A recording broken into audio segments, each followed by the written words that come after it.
So hello guys, welcome to another video. आज का हमारा टॉपिक है कि क्या आईएएस का एग्ज़ाम जो है ये रियली में सच में ये डिफ़िकल्ट एग्ज़ाम है या एक मीडियम लेवल का डिफ़िकल्टी है जिस एग्ज़ाम में वैसा एग्ज़ाम है। ठीक है, तो स्टार्ट करते हैं। आईएएस का जो एग्ज़ाम बेसिकली है ये इसको डिफ़िकल्ट माना जाता है। ठीक है, मैंने कल भी एक वीडियो बनाया, उसमें भी मैंने कहा कि ये टफ़ एग्ज़ाम है, ये ऑलमोस्ट इंडिया का टफेस्ट एग्ज़ाम है, कहीं तो इसको वर्ल्ड का भी टफेस्ट एग्ज़ाम कहते हैं। ठीक है, वर्ल्ड का टफेस्ट इसलिए बोला जाता है बिकॉज इसमें जो एप्लीकेंट्स होते हैं वो लाखों में होते हैं। ठीक है, 7-8 लाख एप्लीकेंट्स प्रीलिम्स का फॉर्म भरते हैं और सिर्फ 700-800 लोग ही इसमें फ़ाइनल सिलेक्शन लिस्ट में आते हैं। तो कहाँ 7-8 लाख, कहाँ 700-800 फाइनल सिलेक्शंस, तो आप खुद ही देख लीजिए कि इतना ज़्यादा कंपटीशन वर्ल्ड के किसी एग्ज़ाम में नहीं मिलेगा आपको। ठीक है, लेकिन इसमें कुछ अंदर की बातें हैं जो मैं आपके साथ अभी डिस्कस करने जा रहा हूँ। तो देखने में तो ये एग्ज़ाम बहुत ही ज़्यादा वर्ल्ड का टफेस्ट लगता है, लेकिन एक्चुअल में क्या ये रियली में इतना टफ है, तो इसी बारे में हम चर्चा करने वाले हैं। ठीक है, तो देखिए ऐसा है कि सबसे पहले तो इसमें 8 लाख लोग फॉर्म जो भरते हैं वो पहले तो वो प्रीलिम्स देने उनमें से आधे ही जाते हैं। ठीक है, अगर 8 लाख उन्हें फॉर्म भरा तो 4 लाख ही प्रीलिम्स देने जाएंगे या 5 लाख जाएंगे। सबसे पहले तो मैं ये क्लियर कर दूँ, तो वहाँ से ही 2-3 लाख जो लोग हैं वो एग्ज़ाम देने ही नहीं जाते। ठीक है, तो वहीं से ही 4-5 लाख ही लोग बच जाते हैं। ठीक है, अब ऐसा है कि हर साल जितनी वैकेंसीज होती हैं उसका 13 गुना यानी 13 टाइम्स लोग प्रीलिम्स में सिलेक्ट करने होते हैं यूपीएससी ने, जो कि इसका एग्ज़ाम लेती है। ठीक है, मैंने क्या बोला? मैंने बोला UPSC union public service commission ने हर साल जितनी वैकेंसीज हैं, सपोज़ अब वैकेंसीज हर साल चेंज होती है, सपोज़ करिए एक साल में 800 वैकेंसीज हैं, या चलिए 1000 मान लीजिए, ज़्यादा कैलकुलेशन में आसानी रहेगी। 1000 वैकेंसीज हैं, तो मैंने बोला 13 टाइम्स कैंडिडेट्स मेंस के लिए सिलेक्ट करने होते हैं, यानी कि 13,000 लोग, वैसे 13 से 14 होता है, आप 13 ही मान के चलिए, 13,000 लोग प्रीलिम्स में यूपीएससी पास करेगी। ठीक है, अब आप लोग इसमें से कमेंट में पूछोगे कि सर ये 13,000 ओपन मेरिट वाले होंगे या कैटेगरीज वाले होंगे, तो टोटल, मैं टोटल की बात कर रहा हूँ, इसमें कैटेगरीज वाले भी आएंगे। ठीक है, तो 13,000 लोग जो हैं वो यूपीएससी पास करेगी। कितनों में से? जितने भी फॉर्म भरे थे उनमें से मैंने बोला सपोज करो 8 लाख फॉर्म भरा तो 5 लाख ही एग्ज़ाम देने जाएगा या 4 लाख ही एग्ज़ाम देने जाएगा, तो 4 लाख में से 13,000 लोग प्रीलिम्स में पास होंगे और वो लोग मेंस देने के लिए एलिजिबल होंगे। मेंस का अलग से फॉर्म भरना पड़ता है, जो लोग प्रीलिम्स में पास हो जाते हैं उनको, राइट। तो अब हम देख लेते हैं कि जो 4 लाख लोगों ने एग्ज़ाम दिया प्रीलिम्स का, उनमें से सीरियस कितने हैं? तो आपको पता है कि जो ग्रेजुएट्स हैं वो एलिजिबल हैं आईएएस का एग्ज़ाम देने के लिए। इवन के फाइनल ईयर के स्टूडेंट्स भी एलिजिबल हैं आईएएस का एग्ज़ाम देने के लिए, पेंडिंग देयर रिजल्ट, यानी कि जब उनका रिजल्ट आएगा ग्रेजुएशन का, तब वो आईएएस का भी रिजल्ट आने वाला होता है। दोनों का रिजल्ट इकट्ठा आता है, ग्रेजुएशन और आईएएस का फाइनल मेरिट इसका इंटरव्यू का। तो जब इंटरव्यू देने जाते हो आप लोग आईएएस का, तो उस टाइम आपके पास ग्रेजुएशन की फाइनल ईयर की मार्क लिस्ट होनी चाहिए। ये कंडीशन है, राइट। अब ऐसा है कि फाइनल ईयर के लोग भी फॉर्म भर रहे हैं। कुछ लोग सेकेंड ईयर में ही फॉर्म भर देते हैं देखने के लिए कि एग्ज़ाम आता कैसा है। कुछ फाइनल ईयर में भर देते हैं सिर्फ इतना देखने के लिए कि एग्ज़ाम आता कैसा है, एग्जामिनेशन हॉल में कैसा परफॉर्म कर पाते हैं हम क्वेश्चन पेपर देखने के लिए। लेकिन उनको ये नहीं पता होता, इतनी नॉलेज नहीं होती कि उनकी एक अटैम्प्ट भी वेस्ट हो रही है।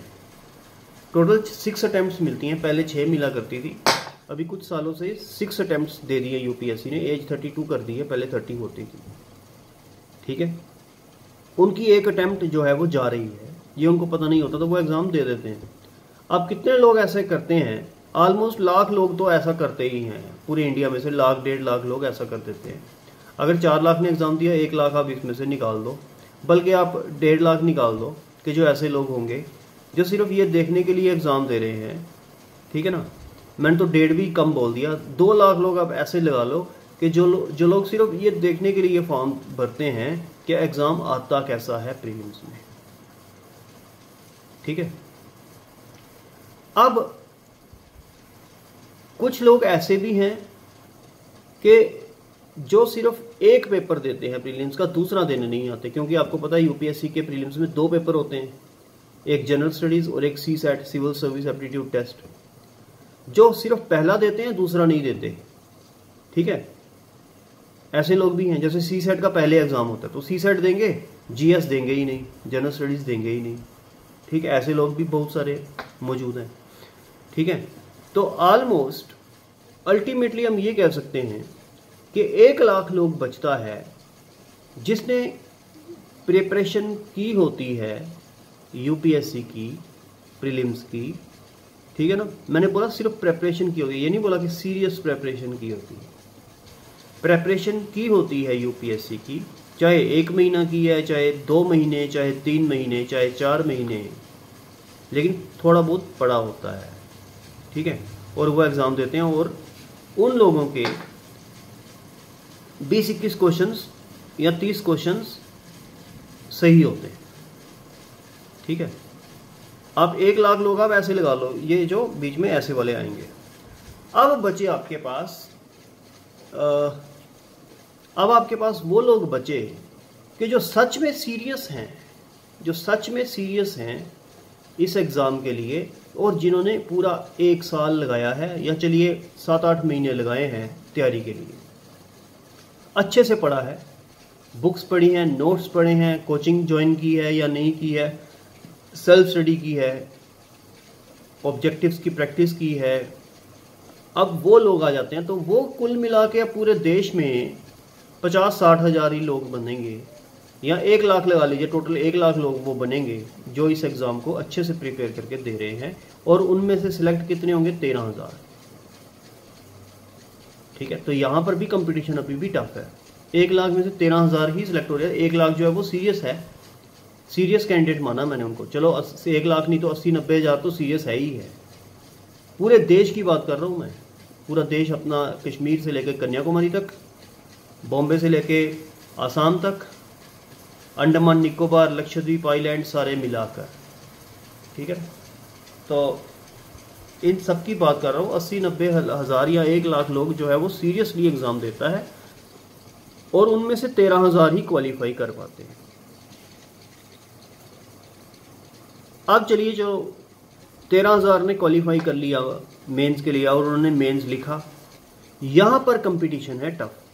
ये जो 13,000 लोग हैं जिन्होंने प्रीलिम्स पास किया है, ये सच में इंटेलिजेंट है, हार्डवर्किंग है, मोटिवेटेड है, सीरियस है। अब ये लोग मेंस का एग्ज़ाम लिखते हैं, राइट, सीरियसली लिखते हैं, अच्छे से लिखते हैं, तैयारी करके लिखते हैं, प्रैक्टिस करके लिखते हैं, लेकिन उनमें से कितने पास करते हैं प्रीलिम्स? ये यूपीएससी का क्राइटेरिया देख लेते हैं पहले। यूपीएससी का क्राइटेरिया ये है कि जितनी वैकेंसीज हों, यानी 1000 वैकेंसीज हैं 1 साल में, तो उसका 2 to 3 टाइम्स, यानी कि 3 टाइम्स लगा लेते हैं हम, तो 3,000 लोग, 3,000 लोग यूपीएससी पास करेगी उस साल में जिस साल में 1000 वैकेंसीज हैं। तो 13,000 लोगों ने एग्ज़ाम मेंस का दिया, जिसमें से 3,000 पास होंगे, बाकी के 10,000 रह जाएंगे, फेल हो जाएंगे, वो नेक्स्ट अटेम्प्ट दोबारा से देंगे।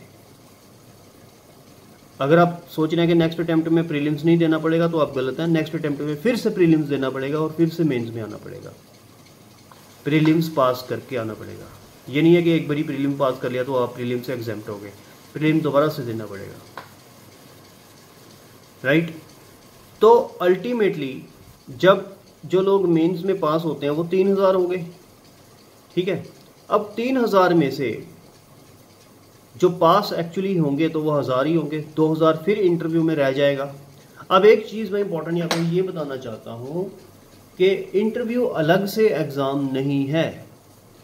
इंटरव्यू के मार्क्स और मेंस के मार्क्स ऐड होते हैं, इसका एग्रीगेट बनता है और टोटल मेरिट उन मार्क्स के ऊपर बनता है जो कि मेंस प्लस इंटरव्यू के एग्रीगेट मार्क्स होते हैं, टोटल मार्क्स होते हैं, उसके ऊपर फाइनल मेरिट लिस्ट बनती है।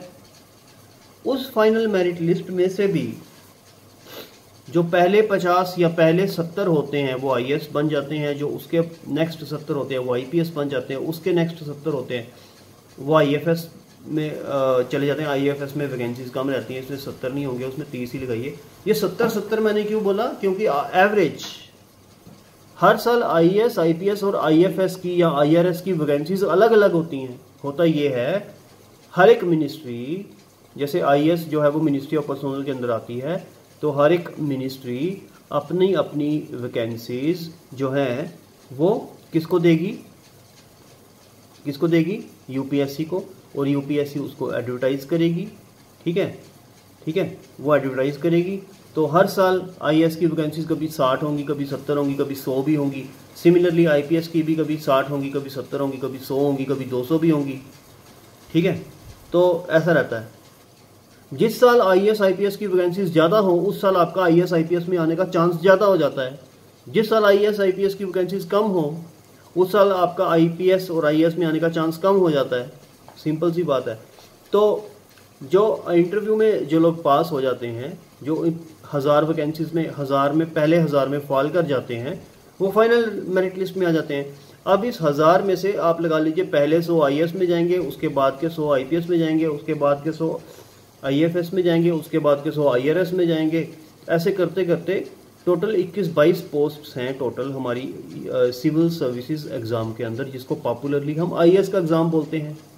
एक्चुअल में एग्ज़ाम तो सिविल सर्विसेज का है, civil services examination conducted by UPSC. इसको आईएएस का एग्ज़ाम इसलिए पॉपुलरली बोलते हैं बिकॉज इंडिपेंडेंस से पहले इसका नाम सिविल सर्विसेज एग्ज़ाम नहीं था, आईसीएस एग्ज़ाम था। तो आईसीएस को बाद में, आईसीएस की फुल फॉर्म थी इंडियन सिविल सर्विस, बाद में हमने इसको चेंज करके इंडिपेंडेंस के बाद इसको हमने कर दिया इंडियन एडमिनिस्ट्रेटिव सर्विस। लेकिन बाकी सारी पोस्ट भी साथ में जोड़ दी और एग्ज़ाम को नाम दे दिया सिविल सर्विसेज एग्ज़ाम। तो ये है, स्टार्टिंग से लेके 8 लाख से हम स्टार्ट हुए थे, 1000 पे पहुंचे। उसमें हमने देख लिया कि कितने सीरियस हैं, कितने नॉन सीरियस बच्चे हैं, कितने पेपर देने जाते ही नहीं हैं प्रीलिम्स का, कितने जाते हैं और सिर्फ अटेंडेंस लगा के आ जाते हैं। ठीक है, कितने सीरियसली देते हैं, मेंस का कितने सीरियसली देते हैं, फिर अगर क्वालिफाई नहीं हो फिर नेक्स्ट ईयर दोबारा से देते हैं, कई इंटरव्यू तक पहुंच के बाहर आ जाते हैं, वो नेक्स्ट ईयर दोबारा से प्रीलिम्स देते हैं। तो इस तरह से ये एग्ज़ाम है। अब क्वेश्चन हमारा ये था कि ये एग्ज़ाम टफ है या आसान है। देखिए बेसिकली क्या है, हमने अल्टीमेटली देखा कि जो कंपटीशन है वो अल्टीमेटली एक 70-80 हज़ार लोगों में ही है जो सीरियस हैं। बाकी 7-8 लाख सिर्फ नाम की गिनती है। 80-90 हज़ार कैंडिडेट्स के बीच में ही सही में कंपटीशन है जो कि सीरियस हैं। ऑल इंडिया में जो सीरियस हैं 80-90 हज़ार ही लोग हैं जो सीरियसली इस एग्ज़ाम को दे रहे हैं हर साल। तो हमारा कंपटीशन उन 80-90 हज़ार लोगों के साथ है, ना कि 8 लाख लोग जो फॉर्म भरते हैं ऑन एन एवरेज हर साल, राइट। अब ये है कि उन 80-90 हज़ार में तो सही कंपटीशन है, उसमें तो ये नहीं है कि वो कम सीरियस हैं, वो सारे सीरियस हैं, अच्छे से सारे प्रीलिम्स देंगे। अब देखिए हम 80-90 हज़ार में से 1000 में कैसे आए, ये देखने वाली बात है। तो इसकी एक स्ट्रेटजी है, मैंने स्ट्रेटजी कल भी बताई थी, स्ट्रेटजी ऑफ आईएएस टॉपर्स में। ब्रीफली मैं एक बार दोबारा से भी बता देता हूँ। आईएएस टॉपर्स की स्ट्रेटजी कह लीजिए आप, एक अच्छी स्ट्रेटजी सक्सेस के लिए कह लीजिए, वो ये रहती है कि फोकस ज़्यादा हमारा मेंस पे होना चाहिए ना कि प्रीलिम्स पे। बिकॉज प्रीलिम्स जो है सिर्फ एक क्वालिफाइंग नेचर का एग्ज़ाम है, इसको सिर्फ पास करना है आपने मेंस में एंट्री के लिए। अल्टीमेटली कंपटीशन आपका मेंस में होगा, जहाँ पे फाइनल मेरिट लिस्ट बनेगी मेंस की और इंटरव्यू की प्लस करके आपकी फाइनल मेरिट लिस्ट बनेगी, जिसमें आपका आईएएस आईपीएस डिसाइड होगा कि आपको क्या मिला। तो अल्टीमेटली आप लोगों को 80% टाइम जो है वो अपना मेंस के एग्ज़ाम को डिवोट करना है, मेंस के सिलेबस को डिवोट करना है, ना कि प्रीलिम्स के सिलेबस को। अब इंटरेस्टिंग बात, बड़ी फ़ायदे की बात यह है कि मेंस और प्रीलिम्स का सिलेबस सेम है। थोड़ा सा ही डिफरेंस है, थोड़ा सा मेंस में ज़्यादा है प्रीलिम्स से सिलेबस। बाकी वही हिस्ट्री, ज्योग्राफी, इन्वायरमेंट वही प्रीलिम्स में है, वही मेंस में है। सिर्फ डिफरेंस ये है प्रीलिम्स में क्वेश्चन मल्टीपल चॉइस आते हैं और मेंस में क्वेश्चन ऐसे टाइप आते हैं। मेंस में आपको लिखना पड़ता है, प्रीलिम्स में सिर्फ आपको टिक मार्क करना पड़ता है, यही डिफरेंस है। तो प्रीलिम्स में आपकी नॉलेज चेक होएगी, जबकि मेंस में आपकी नॉलेज तो चेक होएगी, साथ में एनालिटिकल एबिलिटी, राइटिंग एबिलिटी भी चेक होगी। आपका सेंस ऑफ बैलेंस, माइंड का जो बैलेंस है वो भी चेक होगा कि कहीं आप एक्सट्रीमिस्ट तो नहीं हो, गवर्नमेंट के ऑपोजिट तो नहीं हो, या प्रो गवर्नमेंट, बिल्कुल ही प्रो गवर्नमेंट साइकोफेंट तो नहीं हो, चमचागिरी तो नहीं करते हो। तो आपका एक balance of judgement, balance of mind भी चेक होगा। वो मेंस के आंसर्स में ही आपका चेक हो जाएगा।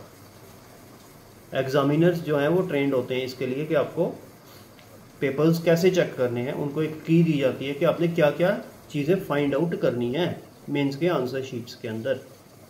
और उसके बाद पर्सनैलिटी टेस्ट होगा। वहाँ पे रिटायर आपके senior most IAS officer central government के बैठे होते हैं, जो कि ज़्यादातर आईएएस आईपीएस ऑफिसर्स होते हैं, ठीक है, बहुत सीनियर मोस्ट होते हैं वो। और वो आपको जज करते हैं कि आपका पर्सनैलिटी जो है रियली ब्यूरोक्रेट बनने के या सिविल सर्वेंट, जिसको हम ब्यूरोक्रेट भी बोलते हैं, उसके लायक है या नहीं है, ठीक है। तो ये है, मैंने बोल दिया कि मेंस की तैयारी ज़्यादा करनी है और प्रीलिम्स की तैयारी थोड़ी अपना कम रखनी है, क्योंकि अल्टीमेटली मेरिट लिस्ट मेंस की बनती है, ठीक है। तो मेंस की तैयारी में सबसे इंपॉर्टेंट आपने क्या करना है, मेंस की तैयारी में अपने राइटिंग प्रैक्टिस खूब सारी करनी है, क्योंकि अल्टीमेटली आपने राइट ही करना है, लिखना ही है मेंस में जाकर। तो जब लिख ही नहीं पाओगे मेंस में, तो नॉलेज जितनी मर्जी हो उसका कोई बेनिफिट नहीं है। आपने देखना है कि कहीं मैं प्रेशर में तो नहीं आ रहा मेंस के एग्जामिनेशन सेंटर में। अपने टाइम रख कर क्वेश्चंस को लिखने की कोशिश करनी है कि मैं कितने मिनट में कितने वर्ड्स लिख रहा हूँ, कहीं मेरी हैंड राइटिंग फास्ट लिखने में ख़राब तो नहीं हो रही है, ठीक है। क्या मेरे को सारे पॉइंट्स जो मैंने अभी रिवाइज किए वो याद रह रहे हैं कि नहीं रह रहे, क्या मैं पॉइंट में आंसर लिख रहा हूँ या पैरे में आंसर लिख रहा हूँ। अपने पॉइंट में आंसर लिखना है। तो ये सारी चीज़ें आपने ध्यान में रखनी है, ठीक है। और अच्छे से एग्ज़ाम देना है। तो जब अच्छे से एग्ज़ाम दोगे तो फिर कुछ भी टफ नहीं है। कहने का मतलब ये है कि देखने में तो वर्ल्ड का टफेस्ट एग्ज़ाम बोला जाता है, लेकिन अगर अच्छी स्ट्रेटजी से पढ़ा जाए, जैसे मैंने बताया, अच्छी स्ट्रेटजी से पढ़ा जाए, तो ये एग्ज़ाम कोई ज़्यादा डिफ़िकल्ट नहीं है, अचीवेबल है, टारगेट अचीवेबल है। हर साल लोग क्वालिफाई करते हैं, एवरेज स्टूडेंट्स भी क्वालिफाई करते हैं, फर्स्ट अटैम्प्ट में भी करते हैं, सेकंड में भी करते हैं, थर्ड में भी करते हैं। अल्टीमेटली ये है कि जब आप मेहनत करोगे आप क्वालिफाई हो जाओगे। कुछ भी टफ नहीं है इस एग्ज़ाम के अंदर। ऐसे देखा जाए तो जब आपकी स्ट्रेटजी नहीं है, जब आपका हार्डवर्क नहीं है, तो ये एग्ज़ाम बहुत टफ है। लेकिन जब आपकी स्ट्रेटजी भी है, आपका हार्डवर्क भी है, ठीक है, तो अच्छे से आप तैयारी कर रहे हो, अच्छे से आप लिख पा रहे हो, तो ये एग्ज़ाम भी फिर डिफ़िकल्ट नहीं है, फिर ये इजी है। तो ऐसे आप तैयारी कीजिए। फर्दर कोई डिफ़िकल्टी आ रही है तो हमारा कोई एक व्हाट्सएप नंबर आपको दे देता हूँ, जो कि है 9596662695। रिपीट कर रहा हूँ, 9596662695। आप इसके ऊपर व्हाट्सएप करके कुछ भी पूछना हो आप मेरे से पूछ सकते हैं, या नीचे जो आपका कमेंट बॉक्स है वहाँ पे भी कुछ पूछ सकते हैं। ज़्यादा प्रेफरेबल होगा कि आप व्हाट्सएप पे पूछें। अगर बहुत नेसेसरी हो तो आप कॉल भी इस नंबर पे ही कर सकते हैं, ठीक है। Thanks for watching.